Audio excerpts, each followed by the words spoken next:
Good afternoon, everyone. Thank you for being here. So I want to say a couple things before we get started. First, obviously, this is not an official meeting. The goal is to present you guys with some information, and then at the end of this, we will play a role-playing game. But generally, we're not here to discuss any current or future projects that might come up on any agenda, so we want to make sure we're careful with that. So with that said, the goal of this presentation, this workshop, is to familiarize yourselves with where we've been, where we'd like to go, and kind of the things in between. So initially, we're going to start off with a presentation from Tara McKee from the East Central Florida Regional Planning Council, and then we will have a presentation by Dr. Jason Evans from Stetson, and then we will have one from Holly Beals from UF IFAS office. And they're each going to take you through portions of a presentation, and then at the end of this, like I said, we'll do a little bit of role playing. You each have some cards in front of you, and when we get to that, I'll explain it in a little more detail and kind of read all of your roles, because I've given you them, and then we'll go from there. All right, thank you. Thank you. Good afternoon. Thank you so much for having us here. As Brenda stated, I'm Tara McKee with the East Central Florida Regional Planning Council. And what we're going to do, my portion of the presentation is really to give you an overview of where Cape Canaveral has been in the road for resilience. So you may already be familiar with some of this information. Back in 2015, the Florida legislature passed legislation to direct all coastal communities that have a coastal element to their comprehensive plan to identify where there could be potential opportunities to address resilience and adaptation measures. And that's where the term adaptation action areas comes into, and we're going to talk about that in a little bit. But really the idea was to focus redevelopment principles and adaptation strategies that could be implemented into these areas, as well as adopt parallel flood legislation. So while adaptation action areas was voluntary, parallel flood legislation was mandatory for those local governments to adopt. So in 2017, the City of Cape Canaveral passed an ordinance to update the comprehensive plan to include these parallel flood policies. And in order to do that, what we did was we worked with the city and received funding from the Department of Environmental Protection to figure out where Cape Canaveral would be impacted by sea level rise and flooding. And from there, we would go ahead and start looking at policies and strategies that the city could undertake in order to be compliant and put into their comp plan, but also as part of that process, engage residents in the conversation of what do they feel is resilience and how they would like the city to move forward. So as part of that process, shortly before all this started, we worked with Brevard and Volusia County to create a regional resilience action plan. As part of that plan, we recommended a regional approach to sea level rise. So many jurisdictions, the county, the TPO, Cape Canaveral, they were moving forward. They adopted the policy plan in some communities, or the action plan in some communities, and some communities were starting to adopt those curves directly into their comprehensive plan. So what we were doing for Cape Canaveral was looking at these curves, which you can see on your screen, and assessing the vulnerabilities to Cape Canaveral based upon those curves and the time frame of 2040, 70, and 2100. So as a result of that first effort, you can see some of the output maps on your screen. We produced a report, Resilient Cape Canaveral, in 2019.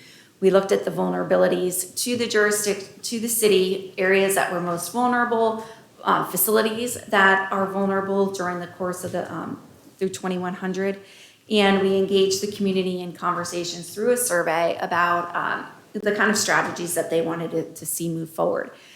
That plan, or the study, included a number of recommendations for the city to consider as next steps. And so the city started to move forward those steps in a few different ways. One was to partner again with the Regional Planning Council.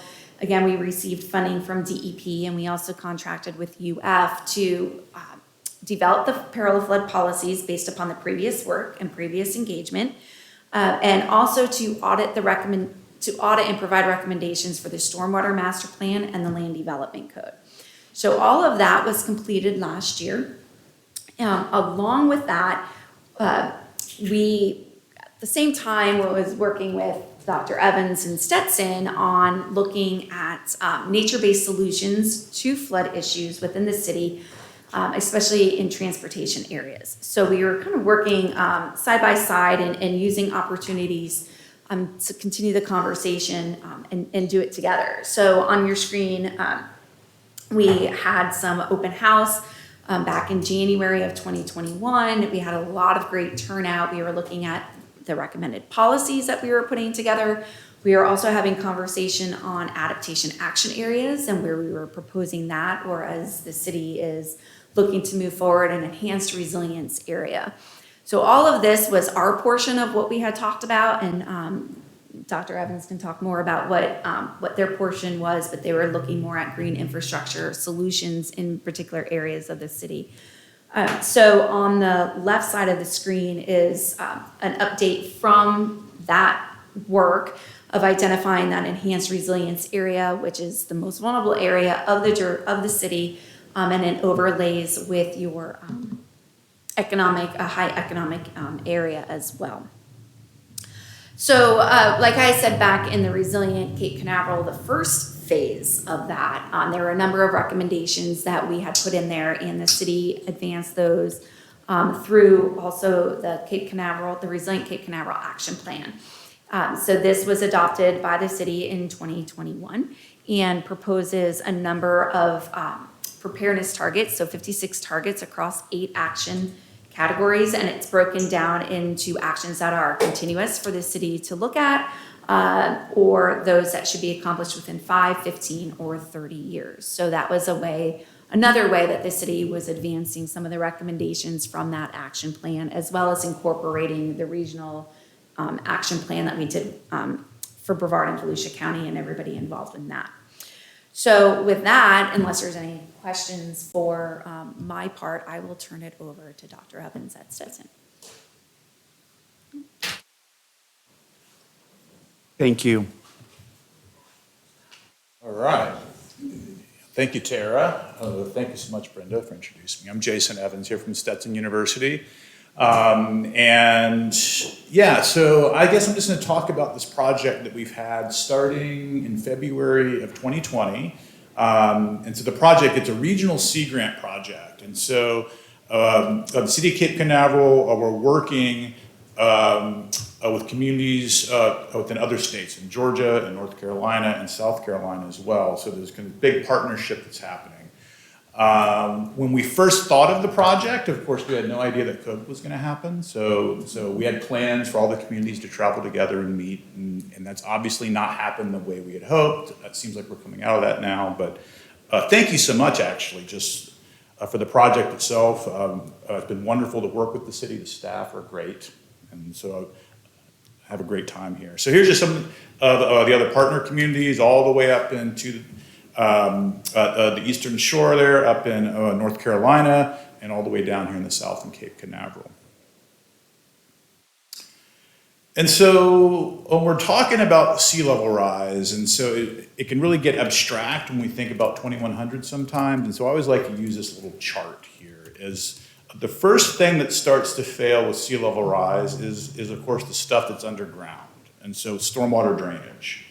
And I'm going to go and just kind of assert within the city of Cape Canaveral that you're already seeing these issues here. That even just a little bit of sea level rise that we've seen over the past, 50 or 80 years or so. The city was built at a time when we weren't thinking about sea level rise. We didn't have any of the modern stormwater controls that we have now. Most of it, was just drains that just go out straight to the sea. And so as the sea level comes up, it's basic science, basic physics, that you get a lot of rainfall and it just can't get out as fast. And then of course we seem to be getting storms that are sometimes getting more severe, it seems, as well. But that's the basic impact that we're already seeing here within the city. And so I've got this little graph I always show that when the system was designed originally, then typically the engineers of the day, not always, but there would typically be some tailwater elevation. And then as the sea comes up, then of course it gets in the pipe. And in areas in South Florida, for example, where you have big tides, and up in Georgia sometimes you have these big tides, the water will come out the other side of the storm grates. And that's when we see a lot of concern. We don't see that so much here in the city of Cape Canaveral, because as we know, there's not really a tide in the lagoon. There's kind of more like a seasonal tide, so to say.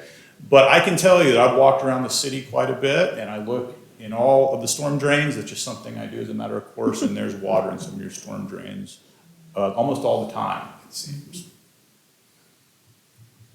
So here's a picture, and I know that this is something that you guys have seen here, and this was last June, and this storm was not a hurricane, as you know. This was an afternoon thunderstorm, and it was a pretty severe one.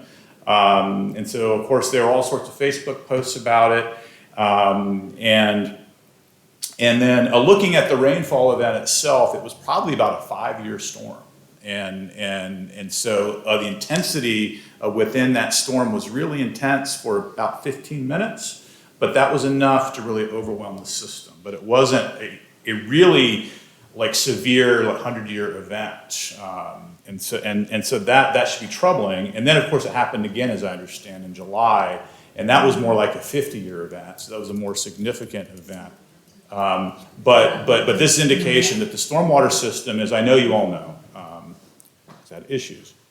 And so this is what the outfall looks like. And as I understand it, this was actually, when it was first built, this one was actually sort of designed to be under some water. But there's not a lot of slope. And then just having that high water on top of it when it rains real heavily, that's at least part of the issue, I would say. We actually just put a tide gauge out there. I'm really excited to be working with the city on this. So we've had a little bit of funding at Stetson through Arthur Vining Davis Foundations. And so we were looking for some sites. I talked to Zach and I asked him if he wanted some tide gates, and he said sure. Or he wants some gauges, some tide gauges. So here's one that we went out that we installed, about 2 weeks ago? Yeah. And it seems like it's working great. And that's what the tide gauge looks like. I seriously look at this thing at night. I actually put myself to sleep. I look at the tide gauges and see, and they're tracking pretty closely, because we have another one over, what's the park there? Banana River Park? And they track pretty close, the Center Street gauge, and then, and we'll see once it really starts to rain what happens. I'm really curious. And seems like we had some rain here last night, and I think the Center Street rises a little bit faster, but I'm not sure yet. And so we've also been working at some of the sites that we've noticed are just some green spaces that are left. There's been this idea of like this innovation corridor within Cape Canaveral. I'm from Central Florida, and my son loves watching the rockets blast, and so it's just a wonderful spot. And I just have to think that with us being in the Space Coast right here, that when it comes to the environment, we should have that level of innovation as well. And I think the city of Cape Canaveral is primed to be that place. And so we're out there flying our drones. It's just a nice little picture. Holly and others, and it worked great. I wasn't flying it because I had a drone and I lost it almost immediately. So my lab guy is the one that runs that.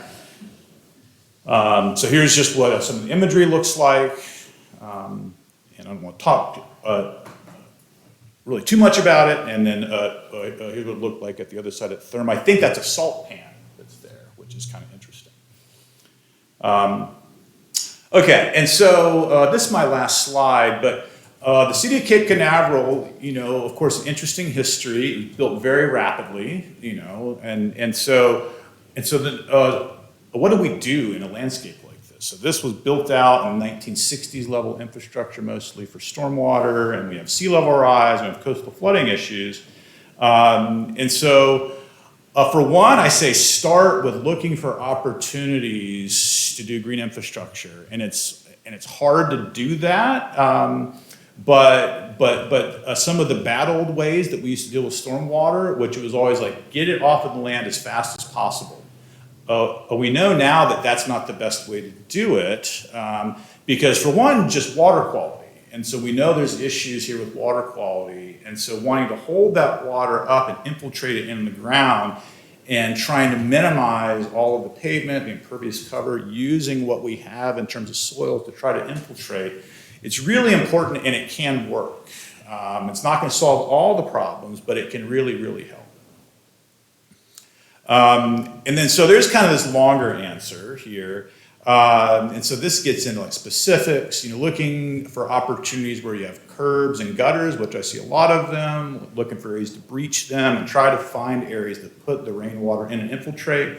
And let me say that the city has been great, and I always go around the city and look at the opportunities that you guys have already done, like infiltration basins, other things. So I've already told these guys, when you go around Florida of Cape Canaveral, you're on the top edge of already doing a lot of this. So I just want to just give you guys that credit for the already thinking that way, and then doing things. And so things like incentives for homeowners to capture their stormwater through things like rain barrels, and also looking for opportunities again where there's impervious that's just unnecessary. If there's opportunities to kind of remove some of that. For example, like parking lots that have overflow, instead of them being paved, and they could be pervious or they could be grassy, just things like that. And any opportunity where there's large areas that are not paved, to try to infiltrate in those areas, because anything that we pave, it's going to end up going out that way, right? And then the water quality and then the flooding issues are they're going to be significant within the lagoon. And then thinking through the maintenance and thinking through the challenges of green infrastructure, and there's still going to be maintenance involved with these systems, and just really thinking that through up front and talking about it. And also, I always like to talk with cities about this. There's no such thing as a permanent solution. Oftentimes we'll do these resilience plans, and I think that this message is getting out there more. But this is ongoing. We do these plans and then we end up revising them because of new information, and then it's always looking for what's the next thing that we need to do. And then we learn more all the time about sea level rise itself. If we look at the curves, there's a wide range of uncertainty that I know Holly's going to talk about. This stuff's hard, and so there's no kind of magic bullet. And I think with that, Holly.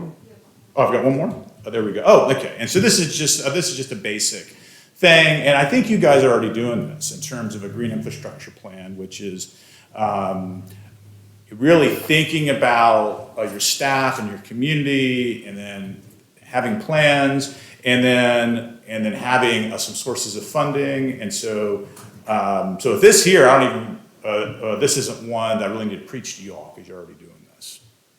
And so with that, I'm going to send it over to Holly. Thank you so much.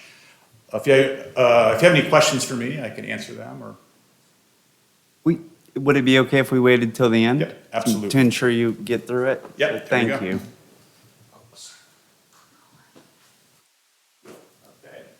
Hi, everyone. Thank you to Brenda and Council for having us today. Like Brenda said, my name is Holly Abiels. I'm with University of Florida Extension. I'm just going to briefly talk to you guys about approaches for addressing sea level rise uncertainty. So you guys are already doing so much great work. And so I just want to kind of bring us back to think about, why we're addressing this, and just being comfortable with uncertainty, knowing that we don't have all the answers. So there isn't really a set path for sea level rise resilience. You guys already have many plans that you're already doing. You already have a lot of things in place. You're using the information that you currently have, developing your action plans, implementing them. Obviously, you're doing a great job with engaging stakeholders. So there's already been opportunities where you have input from the local community. And you are always gathering that data, revisiting it, trying to think about what new information that you have. So the question always comes up, how should you plan for sea level rise? How much sea level rise should you be planning for? And that's not necessarily the right question, how much sea level rise should you plan for? It's really replacing it and thinking about how should you deal with the uncertainty in sea level rise for this instance, for what it is that you're planning for and what you're thinking about. With the main keywords here being uncertainty, so knowing that we're not going to always have all the answers, new information will always become available. And for this instance, so what it is that you're trying to work on today, for the future, right? So there's two things to think about when trying to answer that question is one thing, first, understand why there are scenarios. So there are three major reasons for scenarios. So earlier, Tara showed you the graph with the different curves, and I'm going to come back to that in a minute. But we know that there's varying levels of potential sea level rise in the future. We don't know how much carbon will be in the atmosphere in the future. We know what has already happened, what's happening today, but we can't necessarily say for certain what's going to be seen in the future, right? I remember there was a time many years ago, probably 20, 30 years ago, when they talked about not going over 350, parts per million of carbon dioxide. There was a whole organization called 350.org to not pass that threshold. And then it was, we passed it, so let's not get past 400. But now we're past that, right? So we're always trying to think about where we are right now, where we want to try to limit the amount of carbon dioxide, but we can't definitively say what that level is going to be like. And there's companies, governments, all developing their plans, trying to determine what it is that they want to be doing for the future, based on what those levels potentially will look like in the future and what sea level rise will look like. But we also know that there is this rapid closing window of our opportunity. So this actually was just a report that just came out 2 weeks ago saying that we are having a much limited amount of time where we can kind of change the direction of where we're going. And luckily, the city is already doing a lot of great work, so you guys are ahead of the curve already. So I just want to encourage, as we continue to talk today and in the future, to just keep doing what you're doing as much as you can. So the other second reason for scenarios and for that uncertainty is that there's natural variability. So this graph just shows carbon dioxide going up and down over the years. We know that just shows an increase in temperature over time, but there is always going to be those kind of variability in those levels as we see over the years.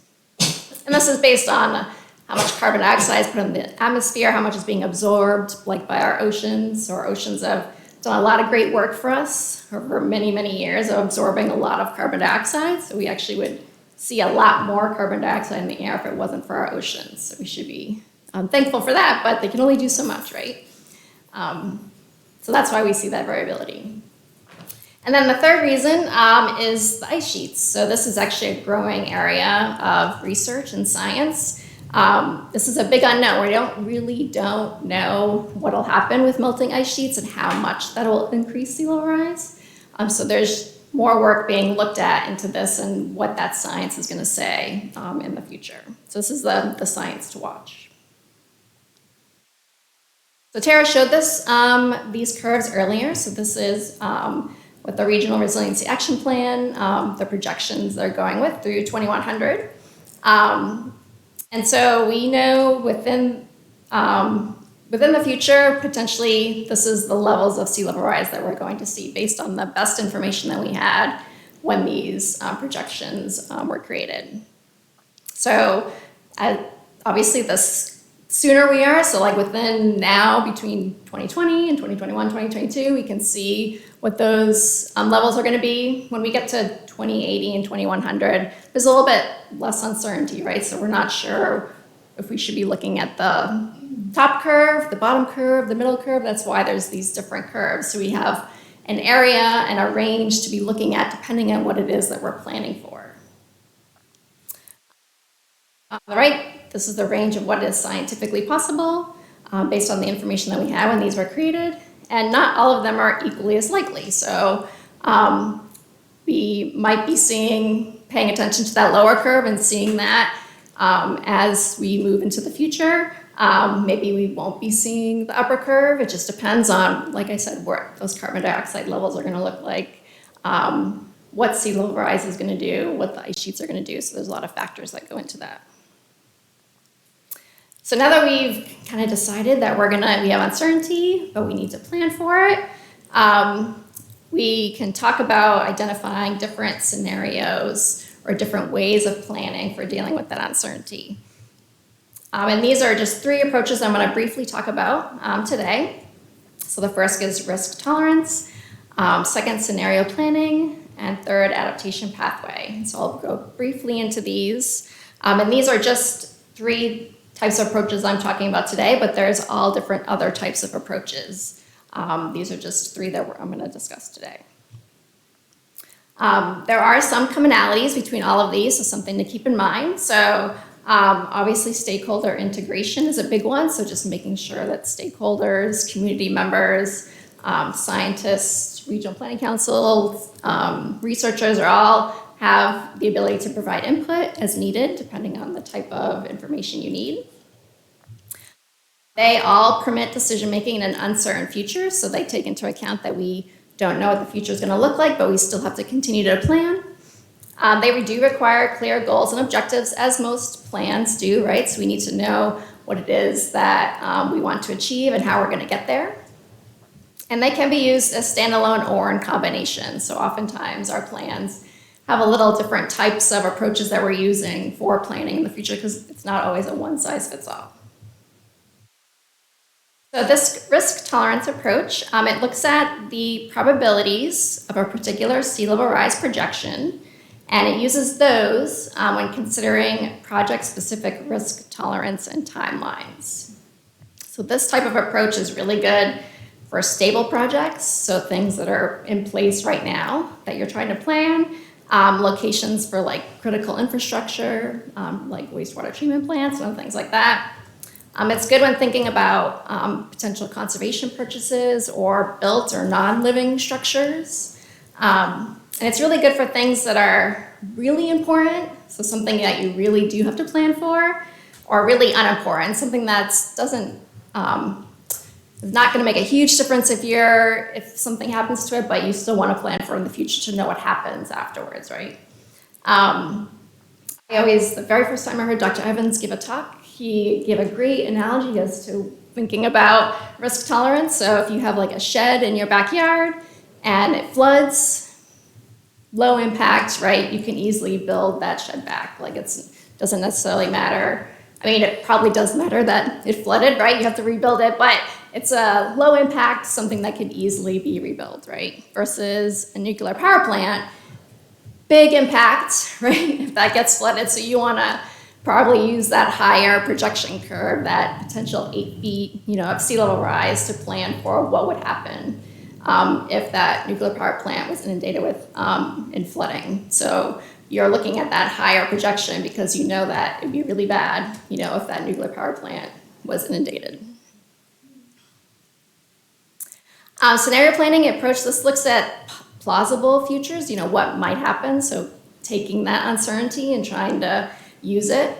It considers outcomes of specific management actions. So what would happen if you did a particular action? And it identifies actions that work under many futures. So whether it's a high amount of sea level rise or low amount of sea level rise. And this is really suited for complex situations. So there could be multiple types of interactions that can occur. It works well for natural resources management and for items of like a mid-level type of importance. And the last one I'll talk about today is adaptation pathways approach. So this approach uses a series of adaptation strategies where you move basically from one strategy to another based on a tipping point that you've identified. And I'll give an example in a minute about that. So it allows for action based on observed changes. So once you see that tipping point you've designated, you move on to the next strategy, and all the actions build upon each other along that pathway. So it's really well suited for dynamic systems like our beaches and our dune systems, or for lower budget situations.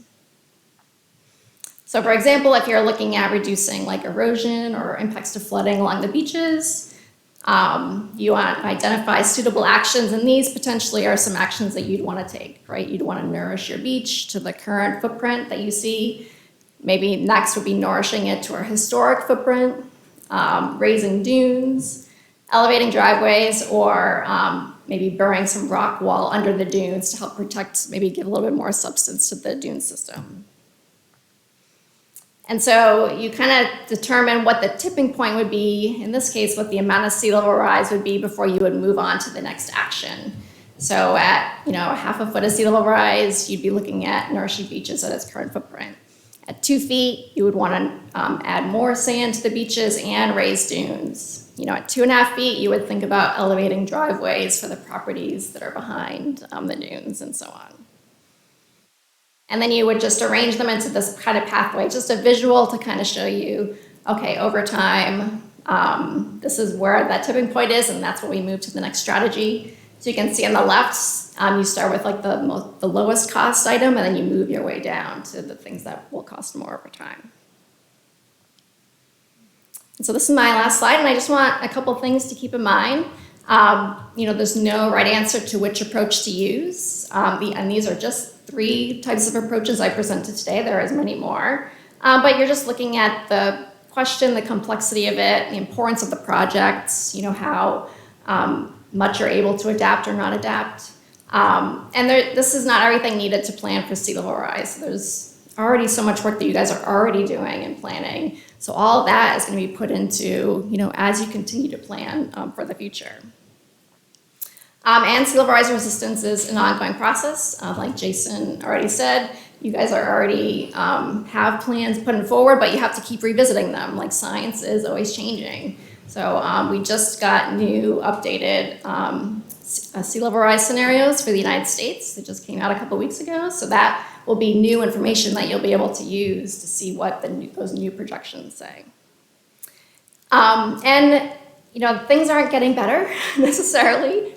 Cape Canaveral is doing a wonderful job, but as a whole, as I guess a planet, things aren't getting better, and new reports are reiterating that we have to be doing more. We have to be bold, aggressive. We have to plan, continue to plan, keep looking to the future.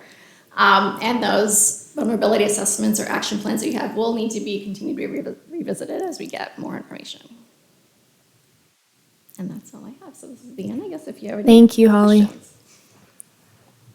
I just want to say, I know we just threw a lot of information at you. So the goal of this, like I said, is to get you guys thinking about how we move forward, what kind of policies we want to see in the future, and what decisions we want to make for how we develop in the long term. But if you guys have any questions for the team or me, I think now is the time.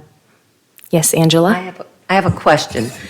You mentioned that big companies are unambitious about some of these projects.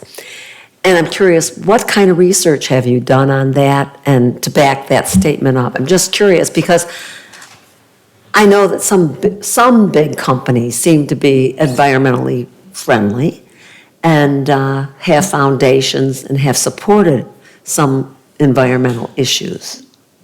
Yeah, I guess I should clarify. I'm not saying that all big companies aren't doing great work. There's actually probably more work being done now than there have ever been for companies. A lot of companies are really thinking about planning what their emissions are going to be in the future. They're making plans for going, zero emissions. Many cities are doing that, even within our area, like the city of Cocoa Beach just recently announced one and stuff. So there's a lot of groups and agencies and businesses that are working toward that, definitely.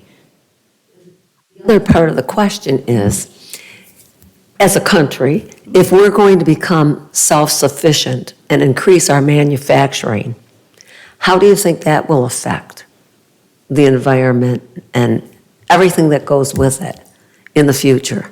Yeah, that's a great question.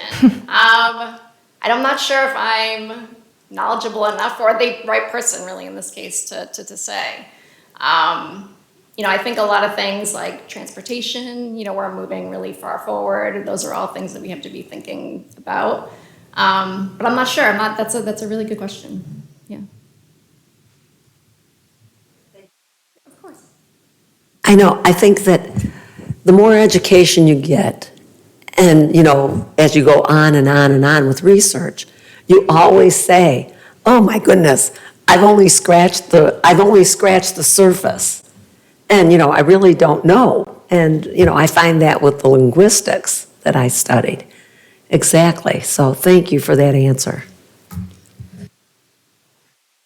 Any other questions? I do, thank Go you. Thank you all very much. Thank you, Brenda, Zach, Todd, everyone who's been a part of this. Really appreciate the goals to kind of let us know where we've been. That was a helpful recap. In the community, there is will out there, similar to Councilmember Raymond's question about the will within the business community, like you answered. But the exciting thing about our city is people want to see improvements in the lagoon. It's more local focused, and I think that's how we've been able to drive a lot of the change is, if there's a problem in another state, it's maybe not as salient, they're not involved, but when we drive across that bridge by necessity every single day, you can see the status. We've got great metrics now that we've really never had before with the Marine Resources Council coming out with their report card and really quantifying it. And these types of events here are just so helpful to update and to make us informed. And I know you say we're doing a good job, but I think the appetite of this council it's been, from my experience, we want to do more and we want to stay within reason within the constituents, and the targets that we set forth with staff's hard work is just similar to that report card that MRC puts out is great for us to continue to review, keep it in front of us, update it as new data comes, and measure. And one of the things in my life, I'm a solar developer, so we do big solar projects. And one of the things that I noticed was that when you would go and meet with a business, this is largely in Massachusetts or Maryland where we did our projects, and you would talk about the environmental benefits of it, it would kind of be that's great, but it really came down to the economics, and it didn't, and it made sense why. And from the data we collected, well over 90% of our prospects were motivated by the economic reasons, and I don't think that was exclusive to businesses. I think that's largely human nature. And so going back to the will of this community, and something I've talked to Zach about at the Low Impact Development Conference that we attended, was that if we can quantify, the thing that I feel like is most in front of this council is addressing the flooding. I know that may not be those couple of showers that you showed were acute episodes that happen, but that is a salient issue similar to the lagoon, where it became through observation, very obvious that, hey, that's not right. We need to plan for that. And so the water goes up, it comes down, right? And we know that all the issues of that water going up into yards and flowing back into our lagoon, and just the risks of water coming onto people's properties is an issue. And so we've been able to take that, and this council has worked with our city manager to get some studies on the lower basin here and try to get a plan together. But can we get, and this might be something that you're already working on, is it seems if we can address this flooding issue as one of many things we want to tackle, I think this is achievable in the near future. Maybe I'm overly ambitious, but in the next 5 years or so, we're a 2 square mile city, is do we have, I think it's 50 inches a year of rain that we get in the city? 53. 40 to 60 in Florida, 52? 53. I always remember there's 52 weeks, we get about average an inch a year, right? And so that's measurable. Do we know how many gallons or whatever the unit is of how much water that equals that hits the city of Cape Canaveral in a year? That could be figured out. We're working on a permeable or impervious map right now. Awesome. And defining how much surface area that is in the city, roughly speaking, is what we could see within Google. Not counting roadways, specifically parking lots, driveways, tennis courts, anything like that.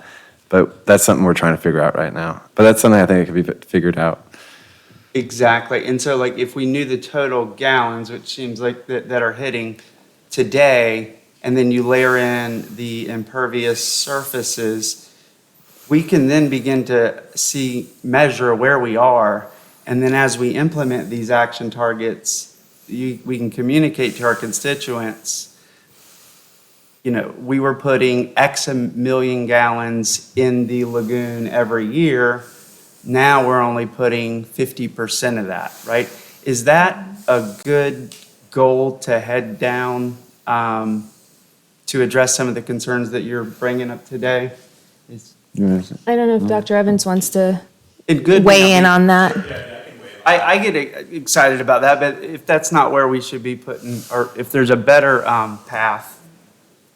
Yeah, it's a great way, I would think, that I really think quantifying, and I was just actually on a call this morning with some colleagues at the University of Georgia, and we were just talking about a tool that almost does exactly what you're asking for. And so, in terms of doing the runoff and figuring out the runoff, what really helps you here is, as you said, this is a small city. And so in terms of understanding, the impervious cover and really, zeroing in on like very specific projects, so that's something that we could certainly do.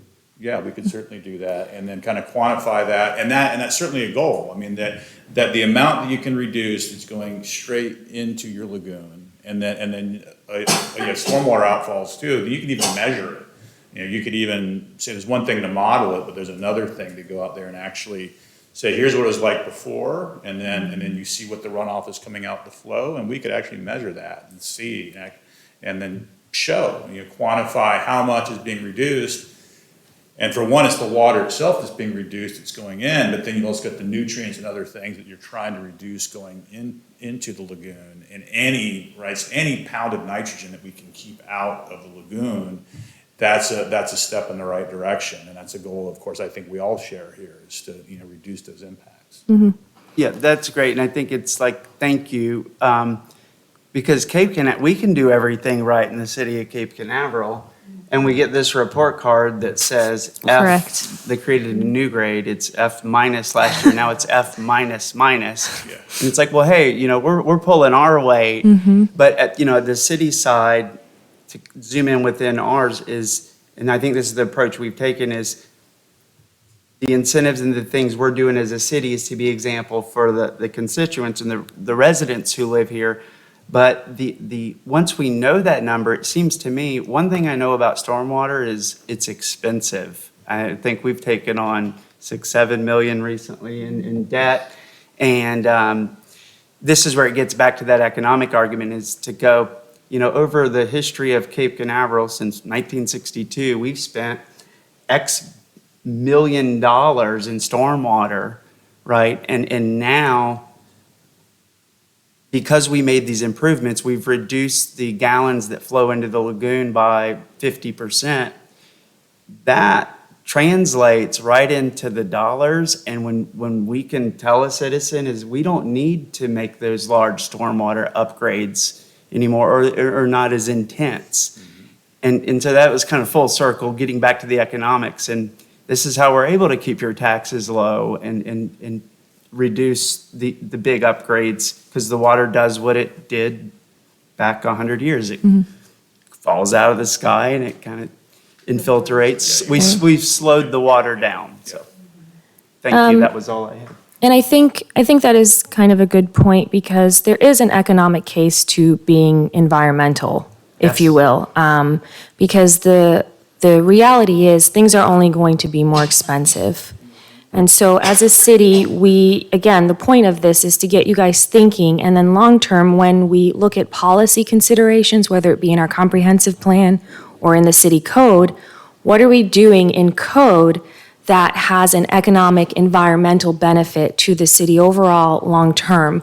And how do we start addressing those in the written form, and then that turns into action from individual property owners? So I think that is a good point, and that we will get there, and we're working on those things slowly but surely. Like Tara mentioned, we've done several grants through for the DEP and the RPC. And one of those was to look at our comprehensive plan because we do have a coastal management element. And so in the future, that's something that I would hope would be put in front of you guys for consideration and really thinking about the policy decisions on the comprehensive side and then how those trickle down to better position us economically and environmentally. Thank you. And it's like when I saw incentives in there, and this is, I think, what spurred the conversation is how do you value or price? We see the $50 rain barrel programs, but I think it's the economic impacts are far greater. But once you can know kind of citywide what the cost of reducing, 1 gallon or whatever the unit is into the rainwater, well, now you can look at an individual property and say you have, 3,000 square feet of impervious surface. That has an economic value over the next 5 years of X. Well, now we can structure an incentive that says you're saving everyone money. The city of Millis, Massachusetts, where we were developing solar projects, actually had an impervious surface tax, which was an interesting approach. But the point is that impervious surfaces cost everyone money Yes. because you got to do something with that water. It's true. Thank you. I just wanted to tell the council, they quickly touched on the tide gauges that we installed. So I just wanted to update you really quick before you got to your role-playing game, that data from the 2 tide gauges installed at Center Street and Banana River Park is public and is live on our website right now. So anybody can go in and see that data whenever they want. And if people want access to our weather station data, which we have 2 of as well, one on this building and one at Public Works, that's available by request within the confines of what the system can do. So I just thought you'd like to know that was publicly available now for people to see.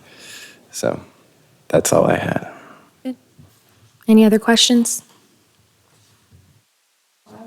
I would just like to say thank you all for coming and doing what you're doing. And I went to your presentation at Manatee Park and learned a lot there. That was really interesting. And I think as a council, we're all thinking and heading in the right direction.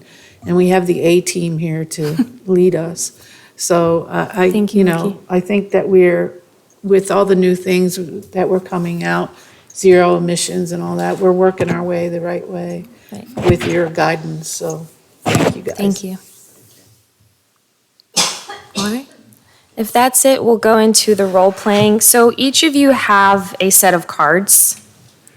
And I'm going to kind of explain. We're going to take our council hats off now, and we're going to play the role in the game that you have in front of you. You each are allotted a certain amount of money, and I'm going to give you probably 5 minutes to kind of organize your thoughts and think about how you want to spend your dollars, if you will. And then once you guys are done with that, we'll kind of compile them on this list just as an exercise. Because as you know, and as we just saw in the presentation, we know a lot, but there are still things that are uncertain and there are still things we're going to continue to work through as a staff, as a city, as a council. But we wanted to kind of do this exercise so you can see it from a different perspective, if you will. So that's generally the goal. And before we get into it, if you want to just briefly, I'll start with Mickey, and you want to just tell me what role you have, and then we'll just move down the line. Okay, Kim. Just so everybody knows what role each person has. The top card? Yes. So I'm the investor property owner. Okay. Okay, Don. Business owner. Okay. Watch out, Todd, city department manager. And Mickey? The top You should have the card. top card at the she top. messed them up. She messed them up. Did you put them out of order? What do you have? Recurring tours? Okay, recurring tourist. All right. All right, so I am going to give you guys 5 minutes to kind of look through the cards. Look at all of the, each one has a set of goals, if you will, that you as that person want to accomplish. And so how much do we have again total? The dollars was 50 million. But at the end of this, that's going to be the aggregate amount. It's not that you each have that. So that's why you have to prioritize. That's, and that's part of the action and the game, if you will. So it is 3:52 according to my watch. I'm going to give you guys 5 minutes and then we'll get started around 3:57.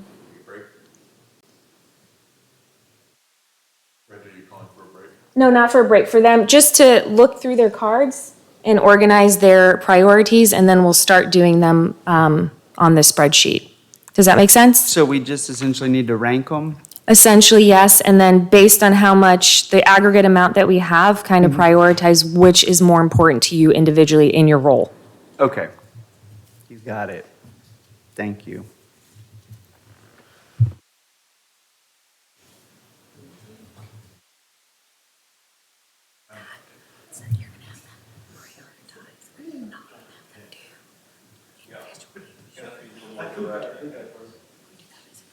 I think as a group, yeah.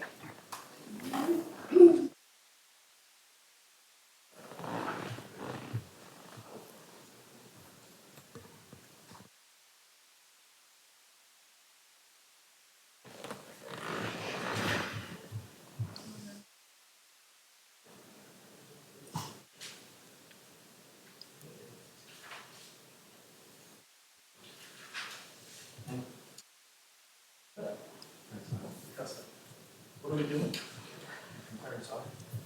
Got Baby Yoda on this.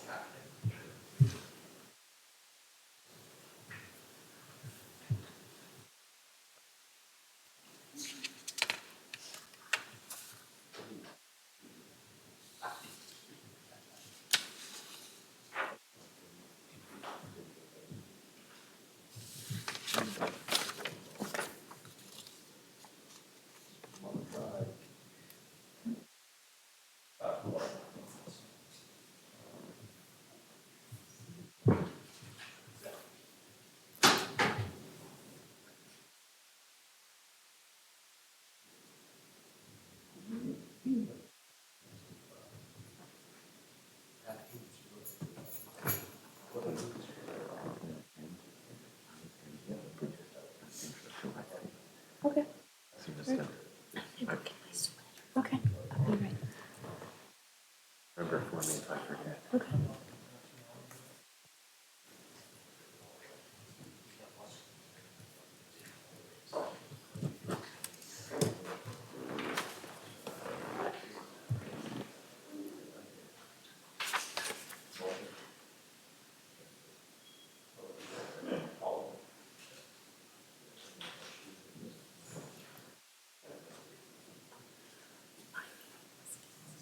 Oh, so well, no, I think we're good on time. We'll just, I think, once we do the prioritization, and then we'll do that and then go from there. And if we're done, we're done. Yeah.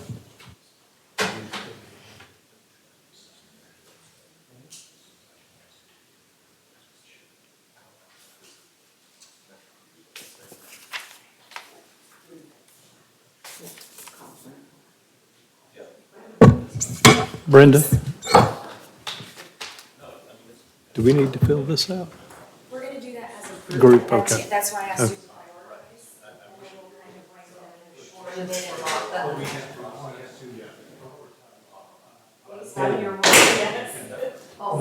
Necessarily what I'm. Correct. Because we want to broaden your horizons. You guys think about it from different perspectives. No, no. There's no quiz at the end. Personal question for you. No, I'm good.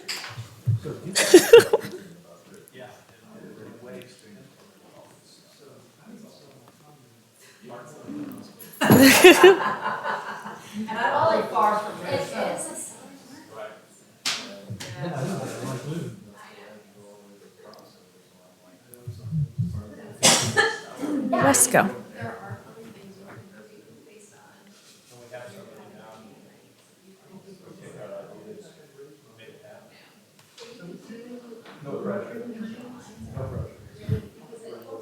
Not only does it help. Mangrove plan. Yeah, not only does it help like water, like dripping up, but it actually helps to increase sediment, so we actually, anything.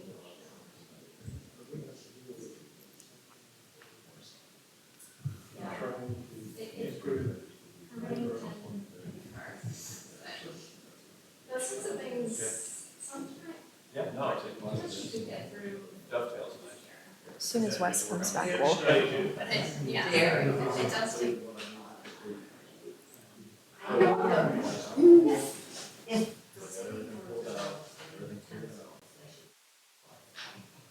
Yeah, I think anything that you could make more water get through. Angela. Anything that you make water get through. If you can incorporate that.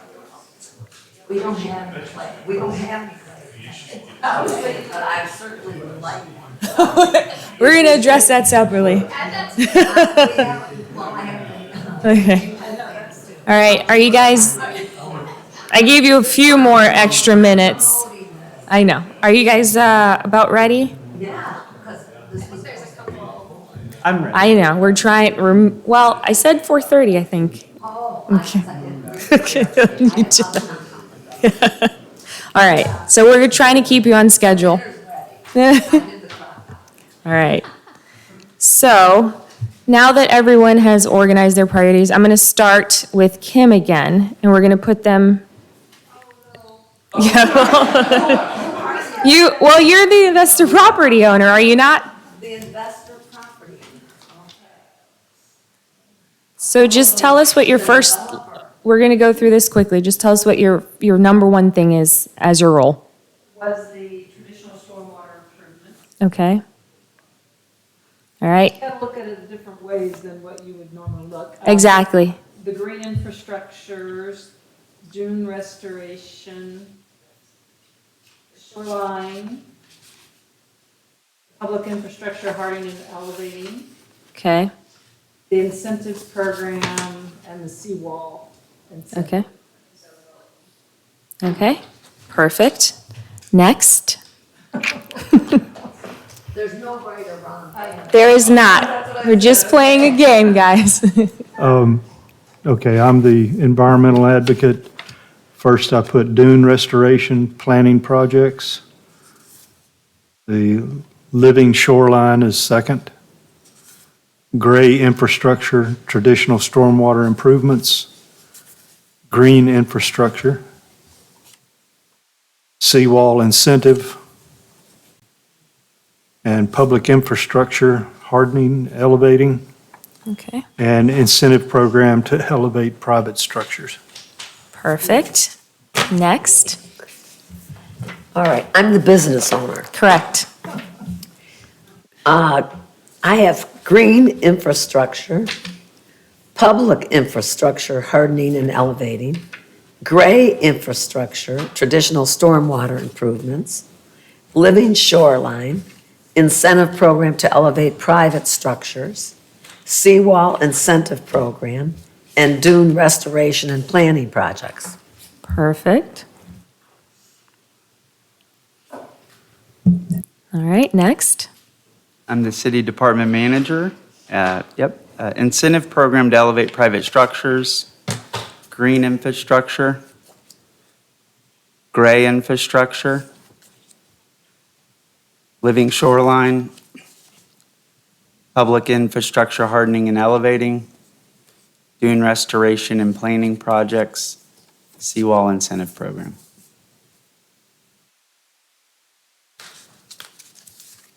Perfect.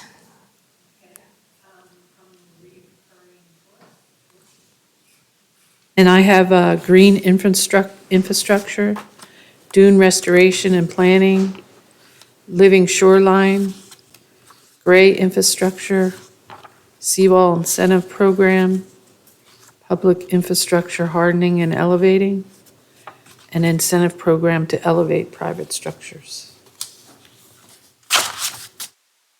Okay. Thank you, Holly. You're doing great. All right, so here's where the fun really begins. Now that we know individually what your priorities are, we want to, as a group, think about what our priorities are in the short, mid, and long term.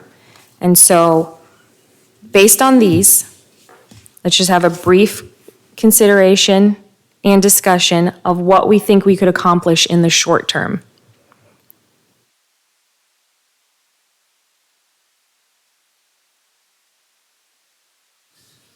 I think we could, in the short term, do green infrastructure and dune restoration. And Any living other- shoreline. Any other options, thoughts? When you say do in the short term, you mean start or finish? in the short So, term? kind of like how we've structured the action plan, we're doing things in the current to 5-year, 5 to 10, and then 15 and beyond, kind of. So think of it in those terms, something that we could, accomplish within maybe 2 to 3 years, less than 5, and then mid. But complete it. And Correct. say. Yes. We've done, okay. Let's say if we could check it off, because as we just discovered, we're not gonna be done ever, really. Right. But if we could check that box, what could we do in the short term? And if I may. Yes, also, absolutely. Just kind of like Holly talked about, that adaptation pathway, right? Considering where your vulnerabilities are going to be within the next 10 years, 15 Right. years and 30 years. So as things get worse, what do you need to start addressing Correct. downstream? Or what can you put in place now to be ready for downstream? Correct. So I put the incentive program, because I think we could have the program done in 5 years. But what I saw was, because it's the private sector, it would fit that narrative that you're talking about. It's going to take a long time for compliance over time. And so, And then there's the financial consideration, because remember, we only have in this game only 50 million. So that's where you have to think about, with limited funding, how do we get the best bang for our buck, and what can we do really quickly? And then, what can we push off, so to speak, long-term? What can we Got do it. in the long term?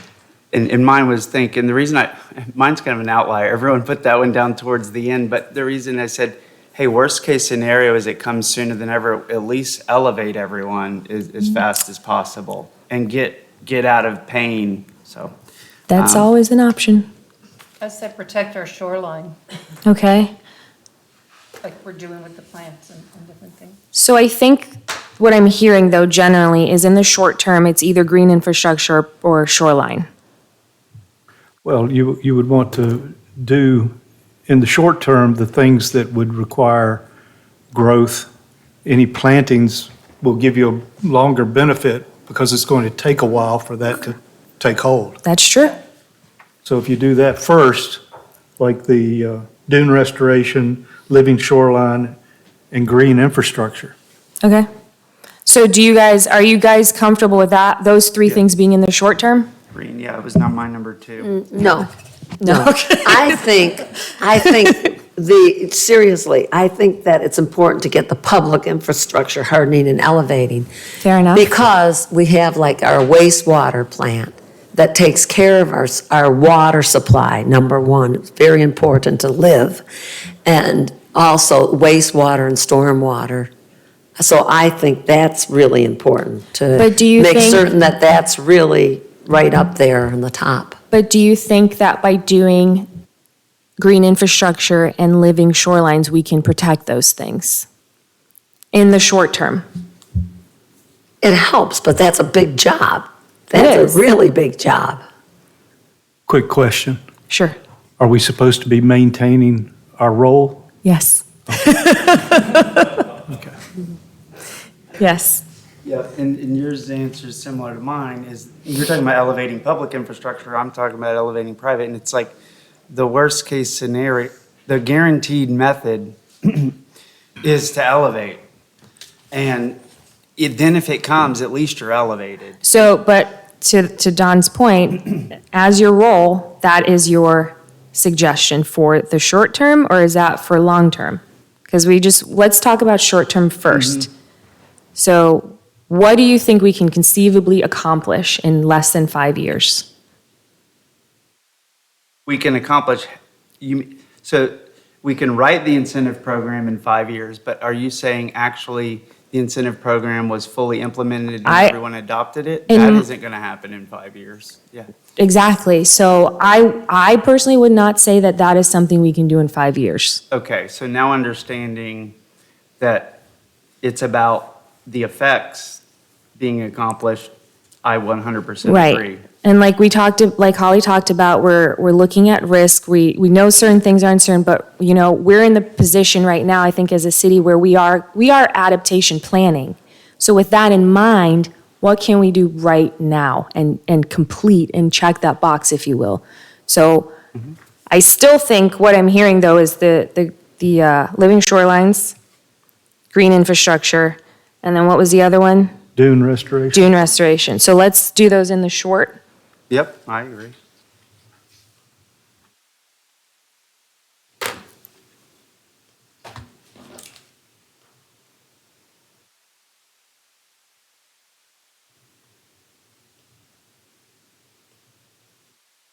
But if we're Okay. maintaining our persona, Yes. we're all going to debate this. Because True. the business developer is going to have a different perspective than the environmentalist. That is absolutely correct. Exactly. But we also do have to build some kind of consensus because, again, we have to make decisions, whether it's as a council member or as a community member, whatever hat you may wear, your priorities are going to be different. But generally, we should all agree that these are the things we think will move us forward and keep us protected as a city, if you will. Right. Because we cannot, we only have so much time, we don't have infinite money, as much as we wish we would. So yeah, that's where we have to prioritize, even in your roles. And I think that kind of is a good point, is to broaden that perspective of the types of things, the types of considerations that need to be made when we talk about planning in the environment, especially in this region, is that there are a lot of differences of opinion and people have different motivations. But generally, there are certain things we, at some point, have to decide we need to do in order for us to move forward. Brenda, I have a Yes. question. Just because we pick these three to be the short term, it doesn't mean that these things are not in the back of our minds that we're going to head in that direction. Right. This is like the low-hanging fruit, the stuff we Exactly. can get done. Exactly. Right, okay. So with that in mind, let's move on to the midterm. So those are the things we chose, and so we only have a few things left. What do you guys think we can do in the mid? And there's no limit on the amount that we do, or as far as, we chose 3 projects for short term? Right. Okay. There technically is a limit, but I don't want to get too much stuck on, we're not here to do math so much right now in this activity. But I think it's more about thinking about how we plan over time, knowing that we do have finite dollars. So we would, for this, pull the green and the living and the dunes, right? And we wouldn't repeat those for the mid. I would say no. I think for this, we're done. So what do we do We have next? 4 left. Yeah.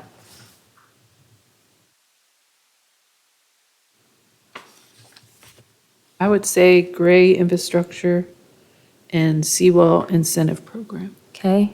I would Any other go- thoughts? I would go with public infrastructure hardening and gray infrastructure. Okay. That's what I was gonna, that's Okay. what I was gonna go with. So we're looking at, I think, again, these things lend themselves to one another. So hardening of public infrastructure and then gray infrastructure, Yep. I agree. generally. Okay. I was gonna say with mine, because it says develop properties to accommodate this, that could be different, that'd be developed with housing, at higher levels, that could be developing the property Absolutely. environmentally. I mean, Absolutely. so it depends how I want to look at it. to Exactly. Develop the properties. Right. Oh. All right. So now long-term, I think we're on, and we only have a few other choices left. Well, I think the seawall incentive program might not be necessary if we get all the other things done. You think so? One can only hope. So we have seawall, incentive, and then we have the incentive program for private structures. So I think this is kind of interesting that you guys have developed this way, because those, I think, will come down to some policy considerations, and they would not, while we might do them in the short term, we would not see the results of those until the long term. So I think it's kind of good and interesting that we've prioritized this way. So yeah, if there's not any other, if you guys think that's where you want to go in the long term, then I think that's what you should, as your rules suggest. These will definitely take the longest to achieve. Right. Yep. Well, we don't have but 1 mile of shoreline, so $5 million project. No, but yeah, the shoreline we do have could still be very costly. We talking about the beach? Well, there would be the beach and the riverside. We got. You got to think about land rights both. issues too. There's private property issues. There are. Yeah. But that's why I'm saying it is interesting that we ended up here, because those will be, those are some policy considerations for the future. But that would be something that, as a council. But we're not talking, we're not Well, but thinking this. a city council, not us, a city council would be preparing people over the long term, because this has got to happen, if that's the way it It's came very down. possible. And the last thing I would like to see would be a seawall. I mean, that would destroy, to me, the beauty of our ocean and our dunes, and if we could do whatever to protect it. I mean, you don't have to choose that. No, If- I'm just if saying that it's- would be the last thing I would wanna if you see. guys don't think, that that's valid in your roles, then we don't necessarily need to choose that, but, just, We could paint sea oats on the seawall. Well, the seawall would be environmentally beneficial to my condominium. On the riverside, Yeah. but this says sea, Well, Yeah. whatever. the side water's we coming want. up on both sides, so. That's true. These are, do we put, but, yeah. Did we spend all our money? I think you did. And I think that, like I said, this exercise, the goal is just to get you guys thinking, and I think you're doing that. And with all the information that we've been presented, we want you to continue to think about these things as we move forward. You guys know we're going to have a strategic retreat here in a few weeks. So these things are going to trickle into future projects. And that's where we ultimately want to build a consensus on how we allocate funding without getting into too many specifics right now. And then where we see the city going policy-wise, and are there other things we can do to incentivize people outside of us doing it as a government entity? There might come a time where we have to incentivize things for the greater good, if you will, in order to move the needle a little bit more. But where we are, I think generally everyone agrees that we're doing a really good job. And we know what our risks are. We know what we need to do. And so I think we're in the adapting phase. And what does that look like long-term? All right. Thank you. If there's nothing else, I think we can wrap it up. Before we do, I just want to say again, thank you to Tara, to Holly, and to Dr. Evans for coming out here. I appreciate you guys being here. It really means a lot to us. You know that we work really hard on resilience and sustainability, and part of that is continuing to educate the council and the public. So I appreciate you guys taking the time today. And then with that said, we would like to introduce a new staff member who's going to help us on these endeavors.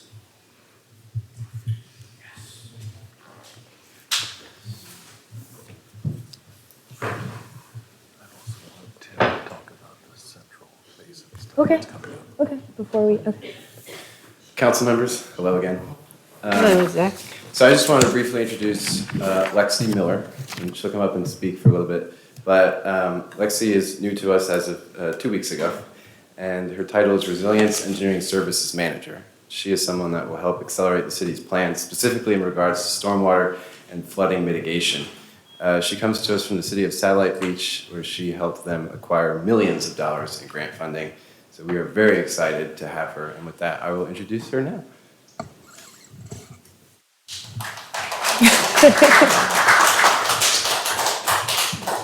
Thank you, Zach. That was very kind. So as Zach said, my name's Lexi. I just came from Satellite Beach. I've lived in Brevard for about 10 years. Zach and I actually went to school together. So we've known each other for quite a while. Most of my background working was in stormwater management and grant writing and a little bit of construction management. So I'm really excited to kind of get involved in the higher level planning for the city. Definitely excited to do some of the really, really awesome projects down the pipe. I have a background in civil engineering, so I'll be hopefully diving into some more of the technical stuff, helping with our stormwater master plan and some of our other, resilient action items. And I'm super excited to, serve the constituents here and you guys. So thank you so much for the opportunity. Thanks, Lexi. Welcome. And one more thing before we go, Tim is going to make some comments on the central basin that we just got back. I'll have to tell everybody, I met Lexi the day that we did the CO's planning. And what you don't know about Lexi, she didn't do what I did and bent at the waist and tried to use my hands. She plants totally with her feet. It was a cold day. She comes out there barefoot. Now, mind you, I have a sweatshirt and a raincoat on, but not Lexi. Lexi could do it with bare feet. She dug the hole with her heel, and then she patted it with her foot. And I'm like, oh, is that the way you're supposed to plant sea oats? I mean, here I'm getting a backache.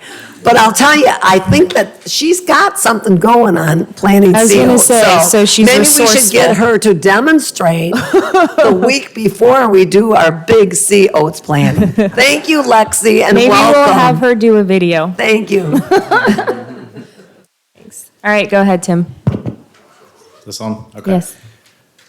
So the central ditch has been an issue in the past with flooding, definitely on the north areas.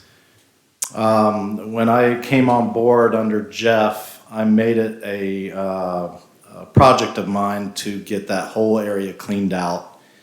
That included pretty much cutting everything back, cleaning it out, opening it up, seeing what we had to deal with.